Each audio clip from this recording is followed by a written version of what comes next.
Assalamualaikum warahmatullahi wabarakatuh. Halo, perkenalkan nama saya Dita Mampir Amalia dari Prodi Sarjana Keperawatan kelas A. Tujuan saya membuat video ini yaitu untuk memenuhi tugas mata kuliah keperawatan anak. Dan di dalam video ini saya akan menjelaskan tentang anatomi jantung pada dewasa dan janin. Baik, yang pertama yaitu ada penjelasan tentang anatomi jantung pada dewasa. Jantung merupakan organ penting yang bertugas untuk memompa darah dalam tubuh kita.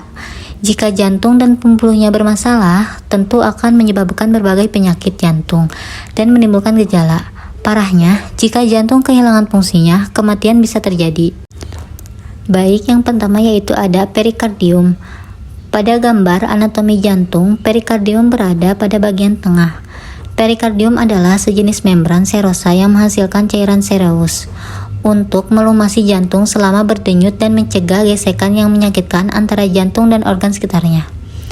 Perikardium berfungsi untuk menjangga dan menahan jantung untuk tetap berada dalam posisinya. Dinding jantung terdiri dari 3 lapisan, yaitu epikardium atau lapisan terluar, miokardium atau lapisan tengah, dan endokardium atau lapisan dalam. Yang kedua yaitu ada serambi atrium. Atrium merupakan bagian jantung atas yang terdiri dari serambi kanan dan kiri. Serambi kanan berfungsi untuk menerima darah kotor dari tubuh yang dibawa oleh pembuluh darah. Sedangkan serambi kiri berfungsi untuk menerima darah bersih dari paru-paru. Serambi memiliki dinding yang lebih tipis dan tidak berotot, karena tugasnya hanya sebagai ruangan penerima darah.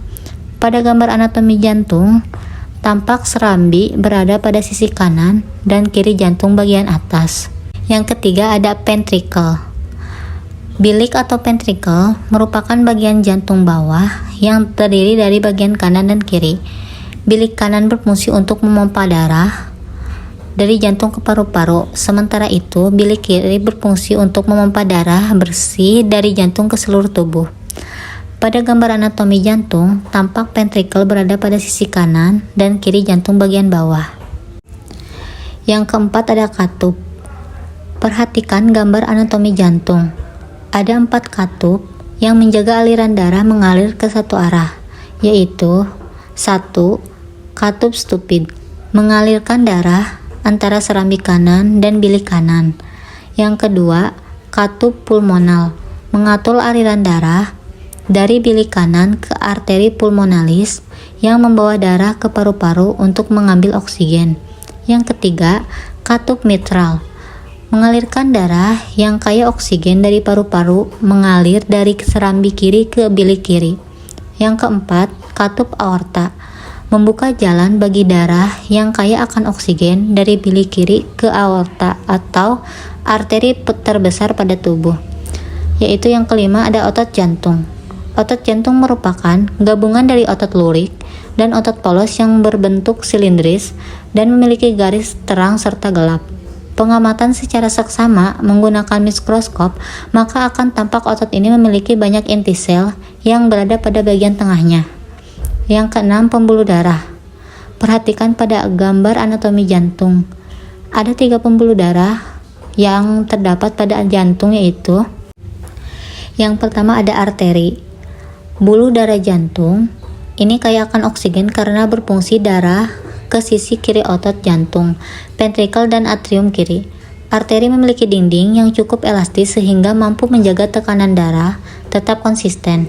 Kemudian, arteri koroner kiri utama lalu bercabang berbentuk yang pertama, arteri left anterior descending atau LAD, berfungsi menyediakan darah menuju bagian dan atas kiri jantung.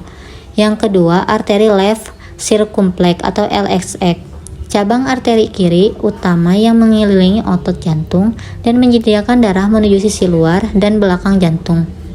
Pada arteri koroner berfungsi memasok darah menuju ventricle kanan, atrium kanan, SA sinoatrial atau atrioventrikular. Arteri koroner bercabang menjadi arteri right posterior descending dan arteri marginal kanan. Bersama dengan LAD, arteri koroner kanan membantu memasok darah menuju sekat jantung. Yang kedua ada pena. Pembuluh darah yang satu ini membawa darah yang miskin oksigen dari seluruh tubuh untuk kembali ke jantung. Ketimbang arteri, yaitu vena memiliki dinding pembuluh darah yang lebih tipis. Yang ketiga ada kapiler. Pembuluh darah ini bertugas untuk menghubungkan arteri terkecil dengan vena terkecil. Dindingnya sangat tipis sehingga kemungkinan pembuluh darah untuk bertukar senyawa dengan jaringan sekitarnya seperti karbon dioksida, air, oksigen, limbah, dan nutrisi. Mekanisme kerja jantung berkaitan dengan aliran darah dalam tubuh secara singkat. Sirkulasi darah yang dipompa jantung adalah dari tubuh ke jantung, lalu ke paru-paru, kembali ke jantung, dan alirannya kembali ke seluruh tubuh. Nah, setelah itu pada jantung sisi kiri, perhatikan anatomi jantung. Darah rendah oksigen memasuki jantung melalui dua pembuluh vena inferior dan superior dan menuju atrium kanan. Atrium akan berkontraksi, darah tersebut akan mengalir ke ventrikel kanan melalui katup triskupid yang terbuka. Nah, setelah ventrikel penuh, katup triskupid akan menutup untuk mencegah darah mengalir mundur ke atrium. Saat itu juga, ventrikel akan berkontraksi dan darah meninggalkan jantung melalui katup pulmonal ke arteri pulmonalis dan kembali lagi ke paru-paru. Lalu, darah akan kembali kaya dengan oksigen. Pemompaan darah yang kaya oksigen ini mengalir melewati jantung sisi kanan, darah dan akan masuk melewati vena pulmonalis menuju atrium kiri. Atrium akan berkontraksi dan mengalirkan darah ke ventrikel kiri melalui katup mitral yang terbuka. Nah, saat ventrikel penuh, katup tersebut akan menutup untuk mencegah darah mengalir kembali ke atrium. Saat itu juga, ventrikel berkontraksi, darah meninggalkan jantung dari aorta ke aorta dan beredar ke seluruh tubuh. Baik, yang selanjutnya ada penjelasan tentang video anatomi jantung pada janin. Sirkulasi darah janin dalam rahim tidak sama dengan sirkulasi darah pada bayi dan anak.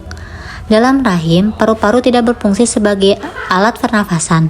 Pertukaran gas dilakukan oleh plasenta, pembentukan pembuluh darah dan sel darah dimulai minggu ketiga dan bertujuan menyuplai embrio dengan oksigen dan nutrien dari ibu.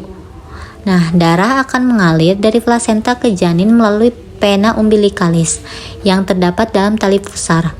Jumlah darah yang mengalir melalui tali pusar yaitu sekitar 125 ml per kilogram dan per BB per menit atau sekitar 500 ml per menit. Nah, melalui vena umbilicalis dan ductus venosus, darah mengalir ke dalam vena cava inferior. Bercampur, darah yang kembali dari bagian bawah tubuh masuk ke atrium kanan di mana aliran darah vena cava inferior lewat melalui foramen ovale ke atrium kiri, kemudian ventrikel kiri melalui arcus aorta darah dan dialirkan ke seluruh tubuh.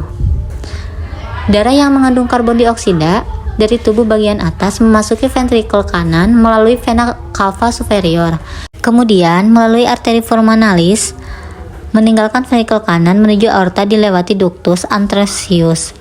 Darah ini kembali ke plasenta melalui aorta, arteri iliaca interna, dan arteri umbilicalis untuk mengadakan pertukaran gas selanjutnya. Nah, foramen ovale dan ductus arteriosus berfungsi sebagai saluran jalan yang memungkinkan sebagian besar dari cardiac output yang sudah terkombinasi kembali ke plasenta dan melalui paru-paru. Sekian video dari saya, maaf apabila banyak kekurangan. Semoga bermanfaat. Assalamualaikum warahmatullahi wabarakatuh.